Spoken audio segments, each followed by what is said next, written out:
In a room full of power suits and silence, one woman's laughter shattered a billion-dollar ego. Hey, my wonderful family and friends. I'm so excited to share today's story with you. And I'm thrilled to have you along for the ride. Your support means the world, and I can't wait to keep bringing you more amazing stories. If you're ready to dive in, make sure to hit that subscribe button and drop a comment, letting me know where you're watching from. I love connecting with all of you. And don't forget, tomorrow I'll have another story that's just as captivating, so stay tuned. You won't want to miss it. The sun scraped its gold fingers against the glass towers of downtown Chicago, painting reflections of ambition across the city. Inside the top floor of Martech Global, Aisha Monroe stood before her office window, her reflection layered over the skyline. Power and fragility in one frame. Her tailored navy suit fit like armor. Every fold pressed, every breath measured. On her desk, an untouched cup of coffee had long gone cold. She reread her notes for the upcoming merger meeting, the biggest of her year, and perhaps the most politically charged. Her board wasn't just watching for numbers. They were watching her. Every pause, every decision, every flicker of emotion from a black woman in power became a statement. And Aisha knew she couldn't afford to stumble. Have you ever been in a room where silence judged you before you spoke? Tell me in the comments how you handled it. A gentle knock. Her assistant peeked in. They're waiting for you, Ms. Monroe. Aisha nodded, slipped on her watch, and whispered under her breath, let's make them remember why I'm here. Across the city, Clara Voss adjusted her pearl earrings in the mirrored elevator of the same building. Her expression was sharp. A woman who'd clawed her way up, unafraid to burn bridges if it meant being noticed. She rehearsed her talking points, determination edging into bitterness. Aisha's rise had cast a long shadow over Clara's ambition, and today she intended to step out from under it. The elevator dinged. She walked briskly, heels striking the floor like punctuation marks on her own confidence. Inside the boardroom, laughter faded as she entered. Too early, as usual. She smiled tightly. Morning, everyone. Moments later, the door opened again. Silence rippled as Aisha entered, poised, collected, magnetic. Their eyes met. Mutual acknowledgement, layered with unspoken rivalry. Aisha took her seat at the head of the table. Let's begin. Charts flickered on screens, numbers rolled off tongues, but beneath the surface was a silent duel. Confidence versus composure. Ego versus elegance. Outside, clouds gathered over the city. Inside, two storms sat across from each other. One ready to provoke, the other destined to endure. And as the meeting began, neither woman knew this was the morning that would rewrite both of their lives forever. The boardroom shimmered with artificial calm, chrome, glass, and the faint hum of air conditioning.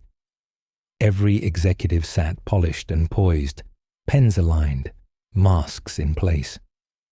Aisha stood by the screen, explaining projections for the upcoming merger. Voice steady, eyes direct, and this partnership could elevate Martech Global's revenue by 32% in the next fiscal year.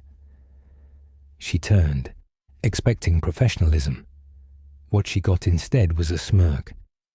Clara leaned back in her chair, voice slicing through the air like a blade coated in sugar. 32%, she repeated. Interesting. I suppose those numbers work, if you ignore the real math.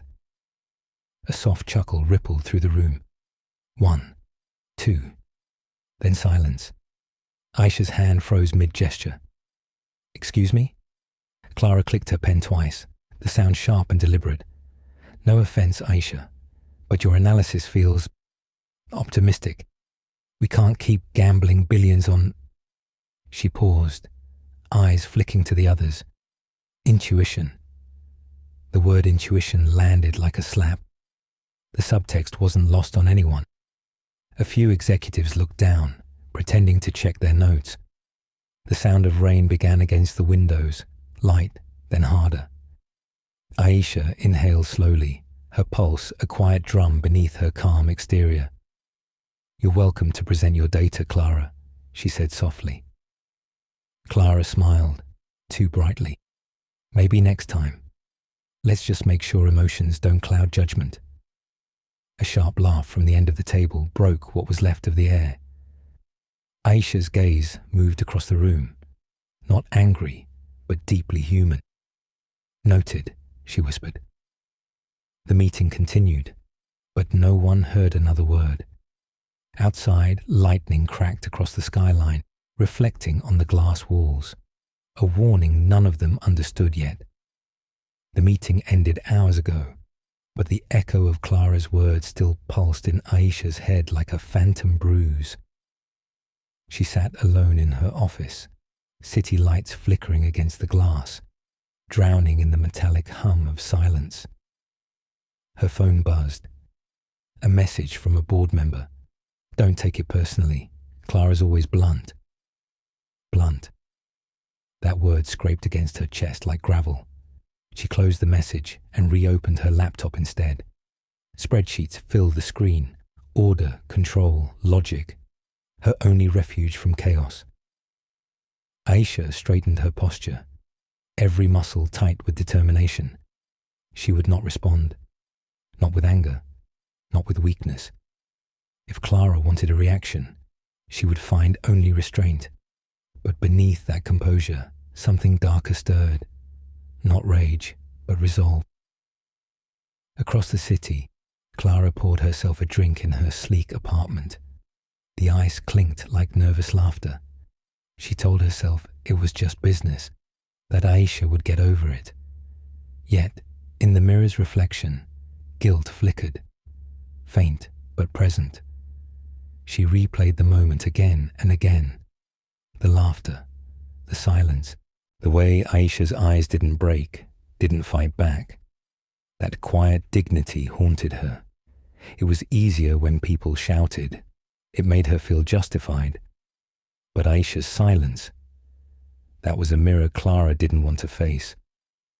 Have you ever said something in anger you later regretted, but it was too late to take back? Share your story below. In the upper floors of Martech, Aisha clicked send on a confidential email, her expression unreadable. By morning, her decision would ripple across the markets, and every person who had laughed today would learn what quiet power really looked like. The next morning hit like a siren. News broke before sunrise. Martech Global's market value had dropped by 3.2 billion overnight. Analysts were in chaos, phones buzzing, headlines screaming, merger withdrawal shocks investors. Clara arrived at headquarters to a scene of controlled panic. Assistants whispered in corners, the elevator ride felt endless, and every ding was a heartbeat too loud.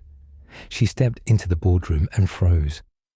Aisha was already there, perfectly calm, reviewing documents, as though the world wasn't burning outside. "Ms. Monroe," Clara began, voice tight. What happened?" Aisha looked up, eyes cool and sharp. "A correction," she said simply.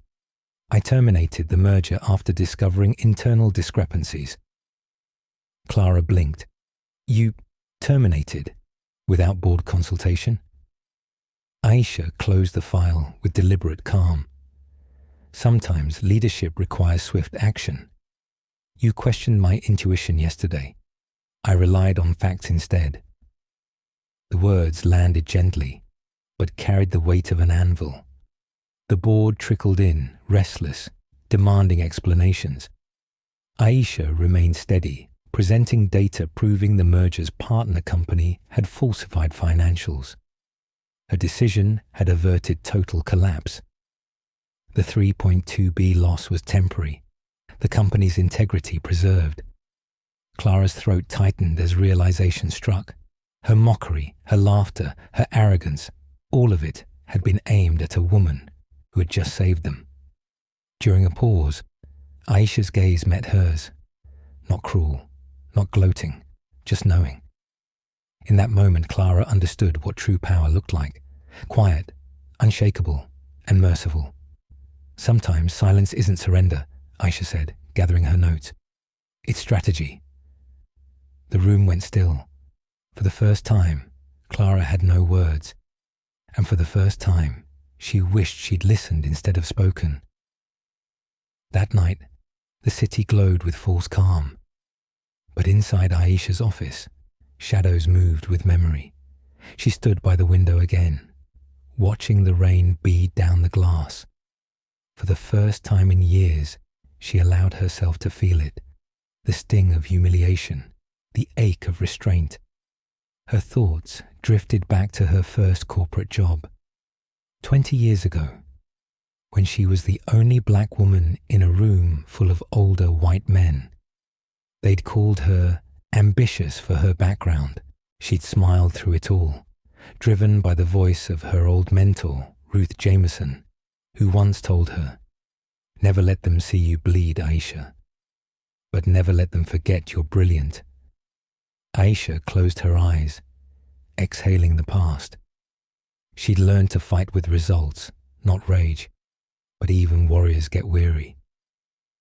Across town, Clara sat at her dining table, her untouched dinner cold, her mind spinning. Guilt had replaced pride. She reached for her phone, scrolling aimlessly, and found herself staring at an old company email thread, one she'd forgotten.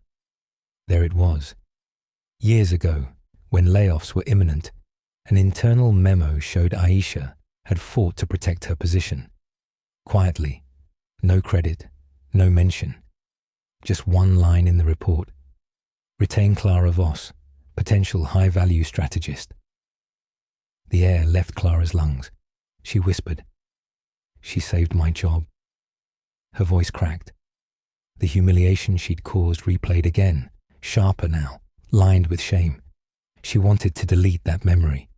Instead, she sat there, whispering into the silence. I didn't even see her. Outside, thunder rolled again, but this time it felt less like anger and more like consequence. The next morning, Clara hesitated outside Aisha's office door. She had replayed this moment 1,000 times overnight. What to say, how to apologize. But every version sounded too small for the weight of what she'd done. Finally, she knocked. Aisha looked up from her desk, brow soft but unreadable. "Clara, do you have a minute?" Clara's voice cracked, surprising even herself. Aisha gestured toward the chair opposite her. Silence filled the room. Not cold this time, but fragile. Clara placed 2 coffees on the table. "One's yours," she murmured. "No cream, 2 sugars. I asked your assistant." A faint, involuntary smile ghosted across Aisha's lips. "You did your homework." Clara took a breath. "About that. I found an old memo. You fought for me once, when the company was cutting staff." Her voice trembled. "I didn't even know." Aisha didn't flinch. "You weren't supposed to." Clara's eyes brimmed. "I humiliated you in front of everyone. I said things I can't take back. And you still..." Aisha interrupted gently. "Protected the company, not me. The company. That's what leadership is." The silence that followed wasn't awkward. It was healing. 2 women, both tired of being strong, finally exhaled. Aisha looked out the window. "We all build walls to survive this world, Clara. But you can't lead people if you can't see them." Clara nodded, voice barely a whisper. "I see you now." For the first time, Aisha smiled, fully. "Good. That's where real power begins." Have you ever forgiven someone who didn't deserve it and found peace anyway? Drop your thoughts below. The air softened between them. two storms finding calm in shared understanding. For a few fleeting days, calm reigned over Martech. Rumors of the market drop faded, replaced by quiet admiration for Aisha's precision under fire. Even Clara began to walk differently, slower, humbler, quieter. But the peace didn't last. It started with a ping, an email notification, then another, then a flood. Someone had leaked the meeting footage, the humiliation. The clip was viral within hours. Hashtags trended. Ajahn Martech racism, Just CEO clash, Black woman strong. News outlets dissected it. Late-night shows turned it into satire. The board called an emergency meeting. Aisha arrived first, stoic. Cameras flashed outside the glass doors. She could feel every whisper piercing her like splinters. Clara entered minutes later, pale, shaking. The chairman cleared his throat. Ms. Monroe, this leak has created reputational damage. Investors are questioning your leadership tone and... Tone? Aisha interrupted softly. My tone wasn't the issue in that video. The room fell silent. Clara stepped forward. It was me. Her voice broke. I was the one who disrespected her. Don't punish her for my mistake. The chairman frowned. Ms. Voss, this isn't the place for... But Aisha raised a hand. No, she said firmly. Let her speak. Clara's tears were raw now. I mocked her. I humiliated her. And she still saved this company while I... She stopped, trembling. I deserve whatever consequence follows. Aisha's gaze softened, but her voice stayed steady. The clip may show what happened, but it doesn't define who we are. What defines us is how we respond now. The room froze, power shifting, truth echoing. In that moment, Aisha wasn't just defending herself. She was teaching them all what grace looked like under fire. And for the first time, Clara wept. Not from guilt, but from awe. Night draped itself over the city again. But inside Martech's tower, no one slept easily. Aisha sat in her office. The building hushed around her. She should have felt vindicated. After all, the world now knew what had happened. But instead, she felt empty. The applause, the sympathy online, even the headlines calling her the unshakable CEO. None of it mattered. Grace had come at a cost. The weariness of being strong when all she wanted was rest. Down the hall, Clara packed her things. Her desk was bare except for a resignation letter folded neatly beside her ID badge. The words blurred as she read them again. To take responsibility for my actions, I hereby resign effective immediately. Her phone buzzed. Aisha Monroe, calling. She almost didn't answer. Then trembling, she did. Clara, Aisha's voice was calm, even gentle. Don't send that letter. Clara blinked, tears welling. After everything, I humiliated you. I cost you peace, reputation. Aisha interrupted softly. You reminded me why I built this company in the first place. Not for power, but for people. Clara's breath caught. You can't possibly forgive me. I already did, Aisha said. But forgiveness isn't the same as forgetting. It's building something new. A pause. Rain tapped faintly on the glass again, like a memory returning home. I'm starting a mentorship initiative, Aisha continued. I want you on it. Clara covered her mouth, tears spilling freely. Why me? Because you've learned the hard way what leadership really means, Aisha replied. That kind of lesson can't be taught, only lived. When the call ended, both women sat in silence, the air heavy not with tension, but rebirth. 6 months later, sunlight poured through the same glass walls that once trapped tension. The boardroom looked different now, softer somehow, filled with laughter and color. Aisha sat at the head of the table, her posture relaxed, her smile genuine. To her right stood Clara, presenting slides for the new mentorship and inclusion program they had built together. It was called The Bridge. Clara's voice was steady, purposeful. We started with 12 young professionals, 6 women of color, 4 from disadvantaged backgrounds, 2 first-generation grads. Every single one has been promoted within the quarter. Applause filled the room. Real this time, not polite. Aisha nodded with quiet pride. Leadership, she said, isn't about who speaks loudest. It's about who listens deepest. The room fell silent for a moment. That kind of silence filled with respect, not fear. After the meeting, Aisha and Clara lingered by the window where it had all begun. The skyline shimmered beneath them, endless and alive. Clara exhaled softly. You could have ruined me. Aisha's lips curved into a knowing smile. I could have, but what would that prove? Power isn't what they give you, Clara. Clara looked up, meeting her eyes. It's what you decide never to let them take. Aisha smiled. Exactly. For a long moment they stood in silence, not as CEO and subordinate, but as women who had finally seen themselves reflected in each other. Outside, the city pulsed with life. Inside, peace finally settled. Earned, not granted. Do you believe redemption is possible for anyone, even those who've deeply hurt us? Drop your answer in the comments.